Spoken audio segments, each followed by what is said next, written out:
আজি আহি নিজে হতভম্ব হৈছোঁ। মোৰ বিশ্বাস এই মিটিংখনত এটা পূৰ্ণতম এটা জ্ঞান হৈছে। এই জ্ঞানটো পৰিকল্পিতভাৱেই হৈছে। গতিকে আপোনালোকেও অলপ সতৰ্ক হওক। কোনজন ব্যক্তিয়ে আপোনালোকক এই সমাজৰ লগত গাদ্দাৰি কৰিলে, ব্যক্তি এজনৰ লগত গাদ্দাৰি কৰক, কোনো কথা নাই। সমাজ এখনৰ লগত প্ৰথমতে মই সাংবাদিক বন্ধুসকলক ধন্যবাদ জ্ঞাপন কৰিছোঁ। একচুৱেলি ইয়াতে মই বহুত উদ্যম লৈ পেলাই ইয়াতে আহিছিলোঁ। ইয়াতে যিটো ছাত্ৰ সমাৰোহ আছিলে, এই ছাত্ৰ সমাৰোহ মানে যেনেকৈ হ'ব লাগিছিলে তেনেকৈ হোৱা নাই। মোৰ ভাল লাগিছিলে প্ৰথমতে মোক যেতিয়া ইয়াতে আমন্ত্ৰণ কৰি আনিছিলে বা নিমন্ত্ৰণ কৰি আনিছিলে, ইয়াতে কৈছিলে যে ইয়াতে ছাত্ৰ সমাৰোহ হ'ব। মই ভাবিছিলোঁ ইমান ডাঙৰ এটা বৃহৎ অঞ্চলৰ যি এটা স্কুল, এই স্কুলৰ প্ৰাক্তন ছাত্ৰ ছাত্ৰী আহিব, বিভিন্ন ধৰণৰ ছাত্ৰ ছাত্ৰীয়ে ইয়াৰ পৰা পাছ কৰি পেলাই বহুত ধৰণৰ চাকৰি বাকৰি কৰি পেলাই বহুত জাগাত যাই পেলাই হিষ্টৰিত হৈ আছে।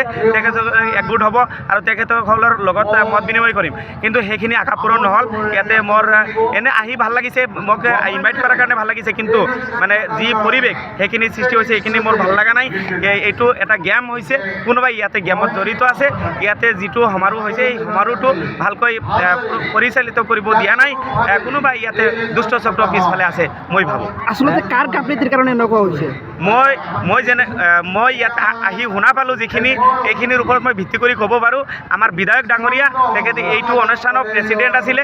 এইটো খোলাবান্ধা অঞ্চলৰ যিটো স্কুল প্ৰতিষ্ঠা হৈ আছে, এই মানে ছায়েন্সৰ ষ্ট্ৰীম অথবা ইয়াতে হায়াৰ ছেকেণ্ডেৰী হেৰি হৈ আছে, তাতে আমাৰ বিধায়ক ডাঙৰীয়া হ'ল প্ৰেচিডেণ্ট। কিন্তু এই তেখেতেই ইয়াতে উপস্থিত হোৱা নাই। ইয়াতে ৰণোজ পেগু ডাঙৰীয়া আহিব খুজিছিলে। ইয়াতে একেবাৰে সংকীৰ্ণ জনসাধাৰণ আহিছে, কাৰণ ইয়াতে যি জনসাধাৰণ অহাৰ কথা আছিলে, যি গেষ্ট অহাৰ কথা আছিলে, গেষ্ট যেতিয়া নাহিল তেতিয়া জনসাধাৰণে কেনেকৈ আহিব?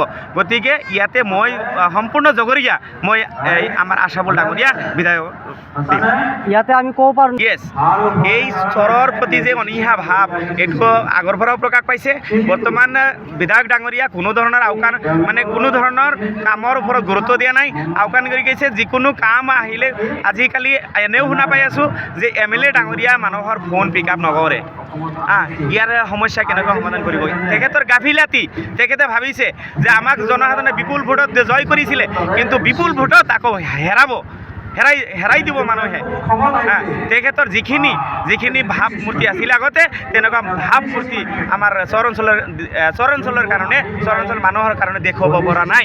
গতিকে চৰ অঞ্চলৰ মানুহ তেখেতক এইবাৰ মানে টানি আনি মানে পেলাই দিব নদীত। তেওঁ কৈছে যে তেওঁৰ মতে কাৰ্যসূচীটো হোৱা নাই কাৰণে তেওঁ উপস্থিত নহ'ল। তেনেকুৱা ধৰণৰ এজন বিধায়কৰ দায়িত্ব জ্ঞানহীন মন্তব্য আমি ভাবোঁ বহুত হতাশজনক। যিখিনি প্ৰাক্তন ছাত্ৰ ছাত্ৰী আজিৰ সভাত আচলতে জগৰীয়া মানে যেতিয়াই ঘোষণা হ'ল যে আজিৰ সভাখনত অতিথি এজনো নাহে, তেতিয়া বহুত মানুহ গুচি গ'ল, ছাত্ৰ ছাত্ৰীসকলেও গুচি গ'ল। আৰু এটা বস্তু চাইছোঁ, শুনা পালোঁ যে এই কমিটিখনৰ কিছু